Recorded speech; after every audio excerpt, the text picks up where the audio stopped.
Have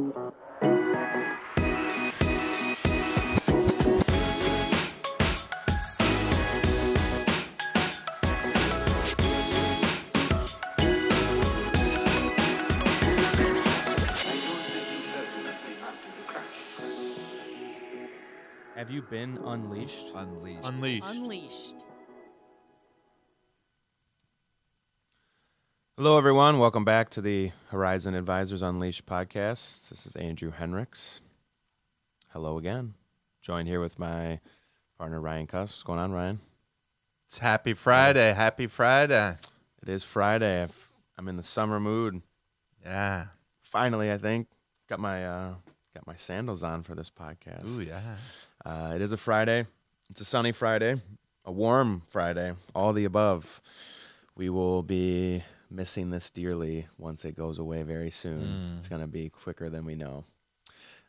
Always happens that way. Yeah, we're about to enter August. Yeah, it's Summer is just slipping away. Yeah, it's quick. I feel like July always goes by very fast. June, I feel like June doesn't, and then July, the middle one goes, and then August the same way. But July always seems to go by quick. Maybe it's the holiday and birthdays and whatnot. Maybe that has something to do with it. But always a fun time. But yes, happy Friday. We'll have an enjoyable weekend. Hoping to get out on the course a bit this weekend. I haven't been able to golf a whole lot this summer, so I'm excited to get out there and swing a few clubs and enjoy the outdoors. It'll be fun. Nice.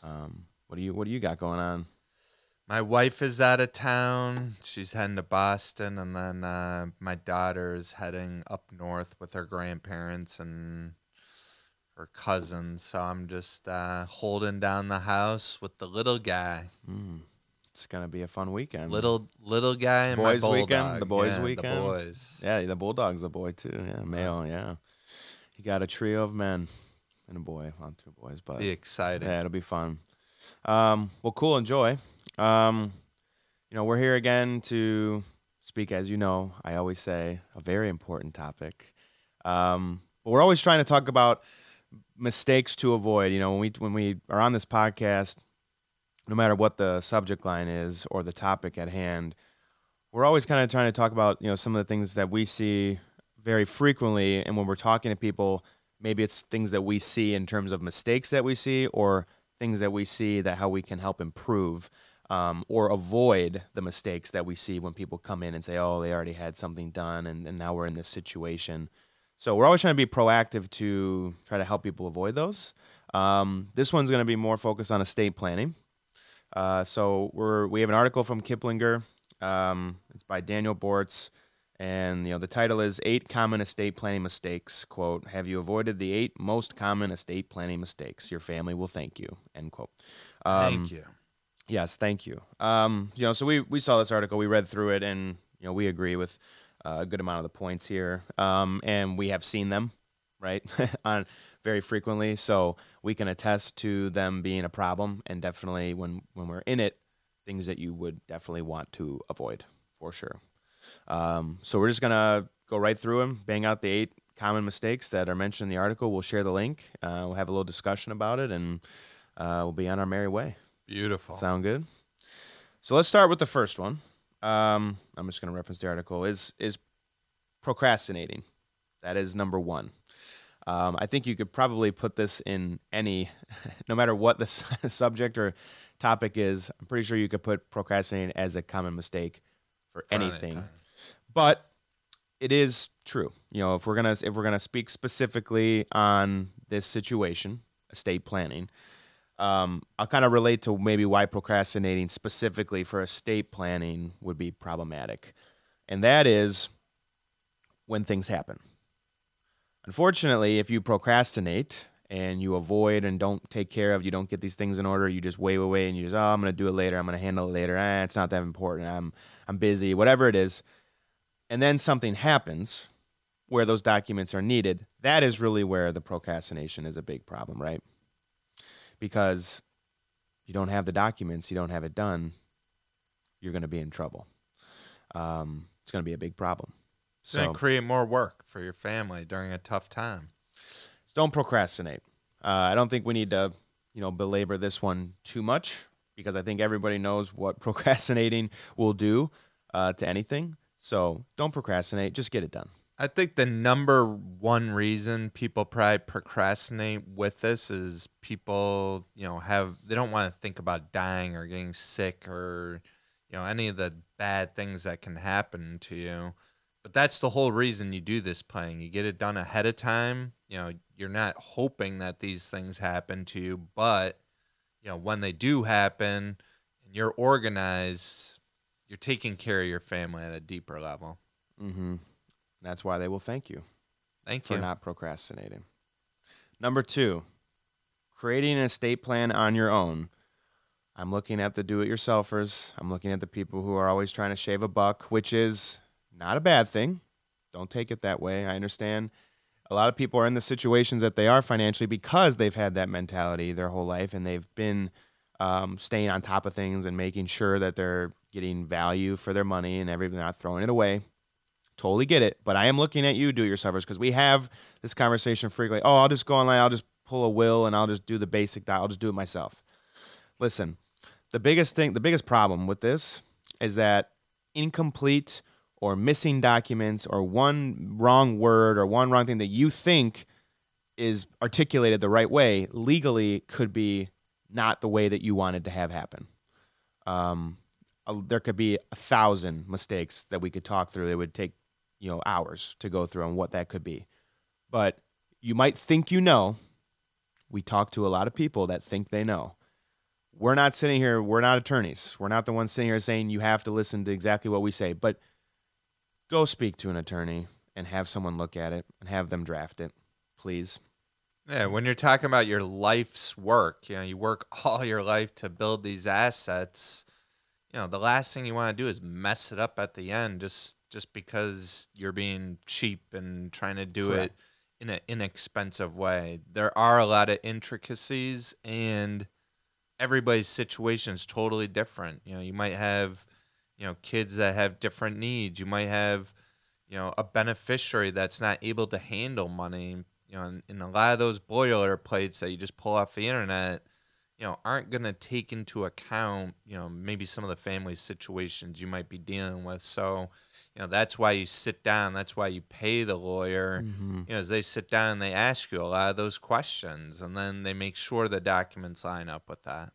Because the other thing, too, here is you might have, because that's a good point that Ryan just made, and it made me just think, you might think you know what you want, and then you think you could just go do it yourself or what, and that's fine. But a job of a professional like ours, in this case it would be an attorney, which we are not, but a job of theirs to do is to also explore and speak with you on what your true intentions are. And through that conversation, it's not that they're going to persuade you one way or the other, but they might ask a question that makes you rethink some things, because maybe there's a legal strategy or an estate planning strategy or whatever it is that you can implement that might better put you in a place that you want to have happen. It might better the situation for that, is what I mean.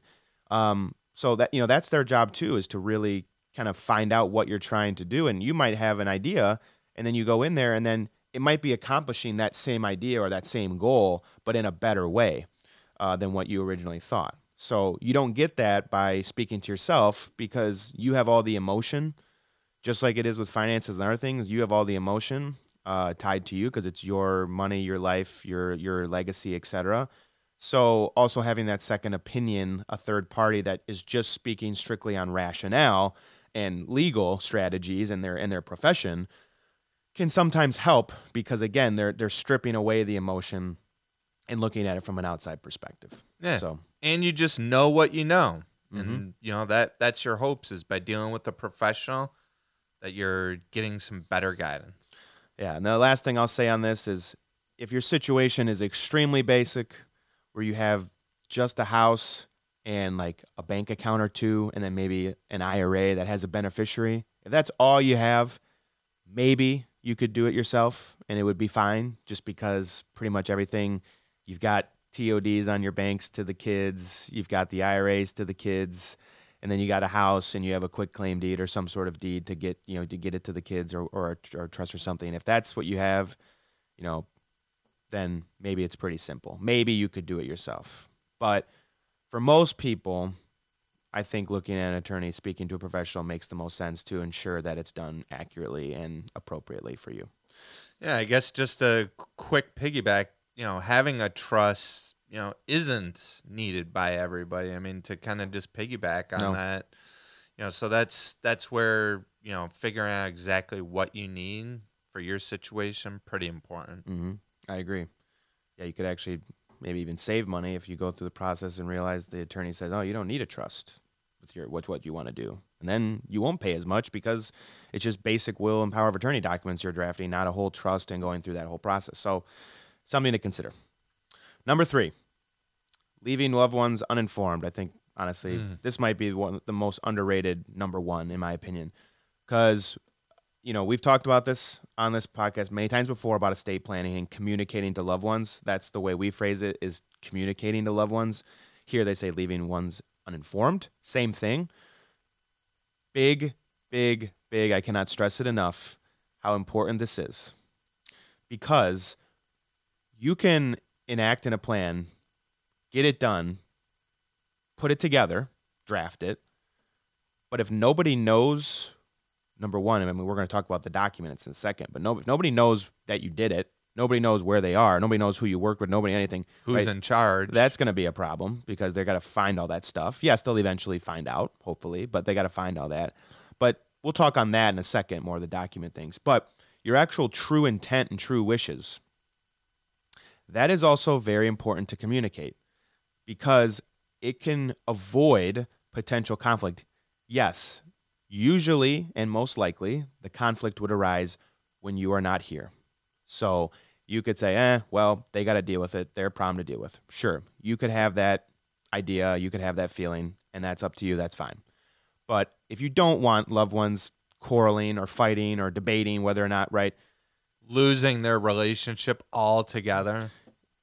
Because legal documents are legal documents. You could read a legal document and someone could take one thing, the way the attorney wrote it and how it's supposed to be implemented could be read and misunderstood a different way from your loved ones. And they might not feel they might not understand why, they might not feel the right way of why you did this or why did she get that and he got that and I, all these different things.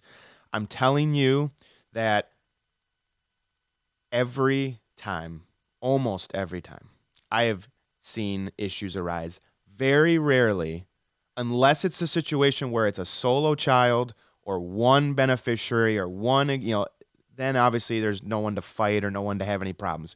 But when there are multiple kids, multiple grandkids, blended families, all these things, I really cannot tell you a time where nothing has got brought up and nothing has gotten a little bit dicey. Yeah. And it's most of the time it's because they they read the trust. We go through that process, and they're like, "Oh, I didn't know Dad did that. Did you know Dad did that?" Like, no, he didn't tell me. So then we're in a situation where we have the trust, and that's got to be what followed. But they didn't really know why he did that, and then they start blah blah blah blah. Right? You go down that rabbit hole. Just communicate why. Right? I just I went through this. I've gone through this situation with my own parents. Okay, and the entire time working with the attorney, I've preached for communication, and so did the attorney. Talk about communication. And when I spoke to him afterwards, I said, listen, there's going to be specific sentimental things, right? That's going to be the thing that I know would potentially cause some sort of issue, if there was any. We're trying to avoid that completely, of course, just like everybody. But I said, listen, if you have an open dialogue, it's your decision, right? It's mom and dad's decision. You guys talk about it. You decide. But then tell us. Communicate with us. Coming from your mouth. Because if it comes from me, right, that's going to just feel a little bit different. Oh, I had a conversation with mom and dad 5 years ago. They made this decision. Well, why did they tell you and not us? Why did they draft it? Why did they put it in there and not us, right? Those little things do make a difference. Because, again, coming from the people whose decision it is and explaining why their reason, that can avoid so much of the what ifs and why and what, it's very easy and simple to do. So just communicate.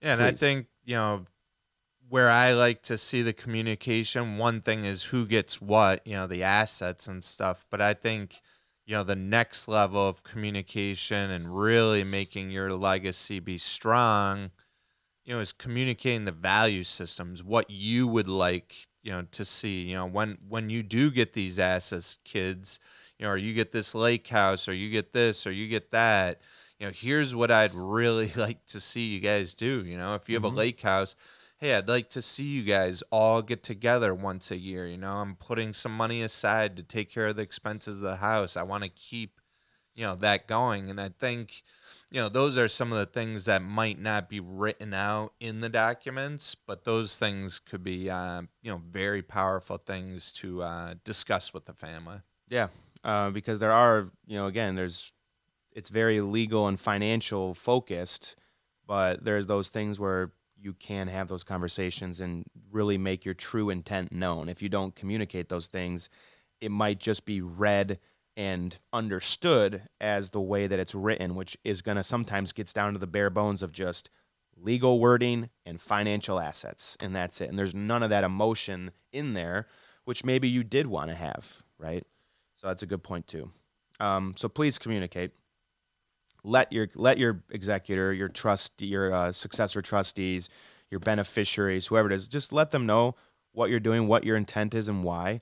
And keep that conversation ongoing, just to make sure that everybody's on the same page. And I'm telling you, that will save a lot of pain for the future, for sure. Number 4, keeping estate planning documents in a safe or a safe deposit box. Now, this is a mistake. Okay, that's what they're saying. They're saying keeping the documents in a safe or safe deposit box is a mistake. Now, maybe the wording's a little wrong. I do think, having your documents in a safe place, of course, is important. But what they're speaking on here is about if you, again, it's kind of going back to the communicating. If you don't communicate and then you have, one document, right? You only have the original and it's in a safe box or, a safe code. No one knows a safe and you have it and nobody knows where to find it. That could be problematic, right? I go back to the documents. So typically, but we've seen otherwise, typically the estate planning office will have a copy. I believe they are required to, at least for some time, to have it. I would never want to rely on that. But don't rely on that, because guess what? Attorneys retire. They unfortunately pass away. Happen. Yep, they lose their job. Maybe it could be a lot of reasons. They get bought out by a firm and retire, and then who knows what's going on. So you can't rely on that always. Right. So if you have only the copy and then you gotta, someone's got to be looking for these documents upon your passing, that could be problematic. So the point of this one is just, make copies, right? Give a copy to your trustee, your successor trustee or your executor, right? Give them a copy, or at least tell them how to find it, or give them the contact information, right? Make sure the estate planning attorney has one on file. And if they are changing or retiring or whatever, have that conversation to make sure, okay, is somebody going to have these files, these notes, these documents, right? You always want to have at least one other or two other people, the people that are involved and are going to be, involved in the process, to have a copy. Yeah, I'm a big fan of digital copies. I know for our clients, we store, we'll scan all their trusts in and all that and store it in our client management system. So having a digital copy and maybe sending it to those parties, pretty important. I'd say the biggest thing, is as time goes on, if you're updating your trust or your will or whatever it is, making sure that you're kind of getting rid of old stuff, making sure the most current, versions are in the hands of the people that need to be. Because, I've seen a lot of times where someone makes a bunch of revisions and, the trust, you open it up and it's like kind of confusing because you see old stuff, new stuff, and you're trying to, which date is the newest date, and having to search all that stuff. So, keeping that book organized as changes get made, very important. I agree. Moving on to number 5.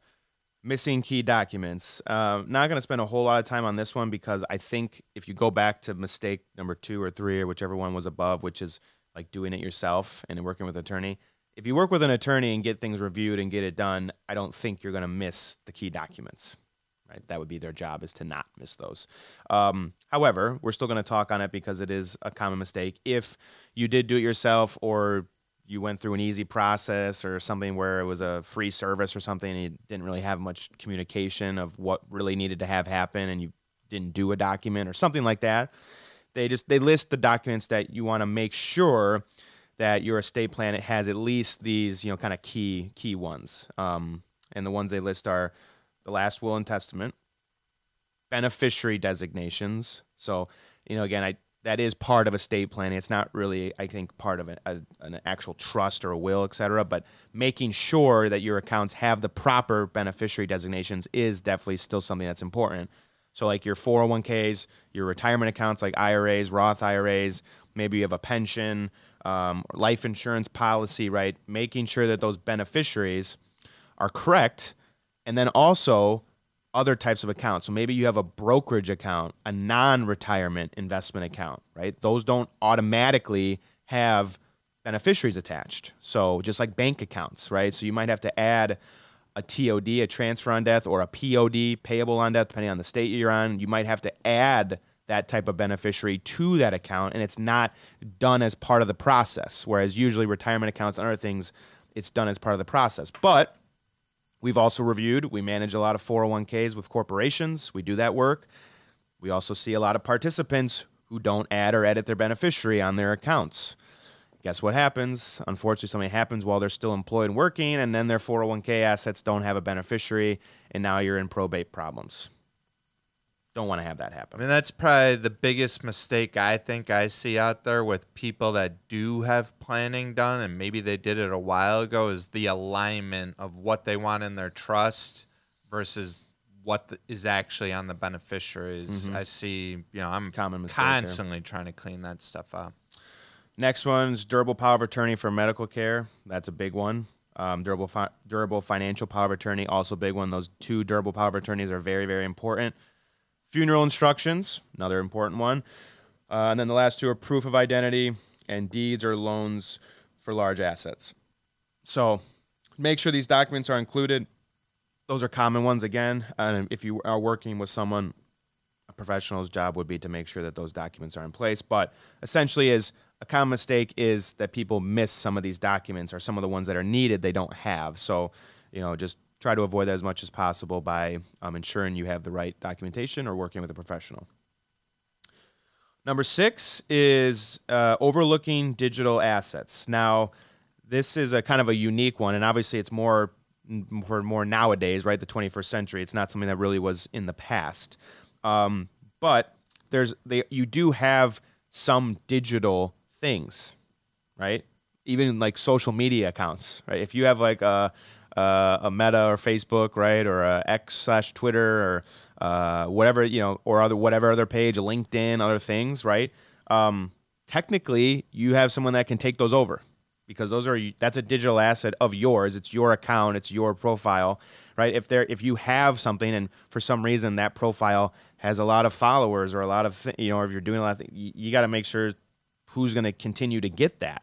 Because a lot of time, if you have a lot of followers or you have a lot of people that are interacting with your page, you sometimes get paid for your activity and how many people view your page and all these things. So, it's kind of crazy to think about, but for some people that is relevant. So you need to make sure that you account for that. There's also things like cloud storage and other digital type of assets that are out there that you might have things stored on these places in the cloud, and then someone might not be able to access it if they don't have the password, they don't have your access. Well, you got to kind of account for those things. I know these are new things and they're developing, but you do have to, take care of some digital assets as well, rather than just physical assets like, house and cars and all these things that you normally think of. You might have some assets that are technically digital, and they're your property. So you need to just make sure to account for that and, have that in the back of your mind. Number 7, not updating your plan. I'll let you take a whack at this one. Yeah, I mean, this is a big one. Again, most people, they've been procrastinating putting their estate plan together.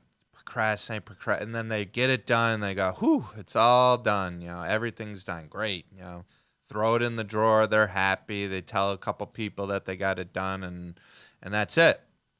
Then they go continue through life. Maybe they have more kids. Maybe family dynamics change. Maybe their jobs change. Maybe they're opening up different accounts, new houses, new cars. Life is always moving. Things are always changing. And that's where, going back to the plan, not that you have to do it daily or, annually. I would think, I think a good thing would be, at least every 3 years you're doing it. Or, if you can think about it, every time there's a big life change or an account opening or something new, that you're just like, double checking those types of things. I know we help our clients, with a lot of that, but it's super easy with how things are changing all the time for your plan to be old, where it might not work or it might only work for half of your stuff. So you just got to, I know there's a million things you got to stay on top of. This is one of them. Yeah, it's really mainly the family dynamic is the biggest one. But life changes, other things that, you might have a different perspective. You might have different ideas. Everyone's wants and needs change. What you wanted originally and your dream of what happened, that could completely change. You might have wanted to leave everything to family, but now you want to leave everything to charity, or that's an example. But the biggest one is family dynamics. Like kids get divorced. Unfortunately, maybe someone passed away, and all these. So then you have to consider, do you want, if that person's no longer here, do you want it to go to their family? Do you want it now that person's not here, do you want it to now stay to another person, right? So since things are always changing, of course, you can't, you don't have a crystal ball, so you don't understand exactly what's going to happen through life, but that's why at least, every couple years or so, just making sure as those things change, that if your idea and what you wanted to have happen changed, that you make sure that it's changed along with it. Because guess what? If you don't do it, it's going to still follow exactly with how you originally did it.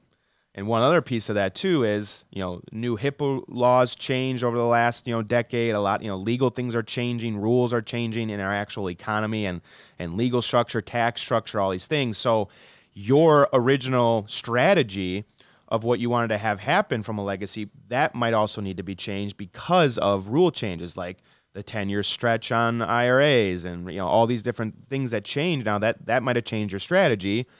And also, old power of attorney documents and things like that are not always accepted, right? If it's 10 years old, because they might not have the right HIPAA language or the things that have changed in healthcare, they might not accept it. Yeah, some of these financial institutions, if you haven't signed it within the last 6 months, they won't accept it. So crazy.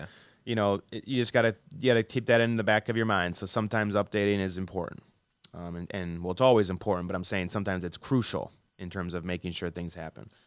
The last one, which is number 8, is appointing the wrong executor or trustee, which it's not a glorious job. No, it's really not. And if you don't have the perspective of doing it, you'll realize when you do that it's not. Sometimes the initial kind of conversations of doing estate planning with clients and stuff is they're like, oh, this kid should do it, and they're like, no, well this child is the one that more responsible. I feel like they're the oldest. They're the one that should do it, and they'll feel mad, or they'll be upset, slighted. right? Yeah, if we give it to the middle child or the youngest, right? Because they're the one that has blah blah blah blah blah.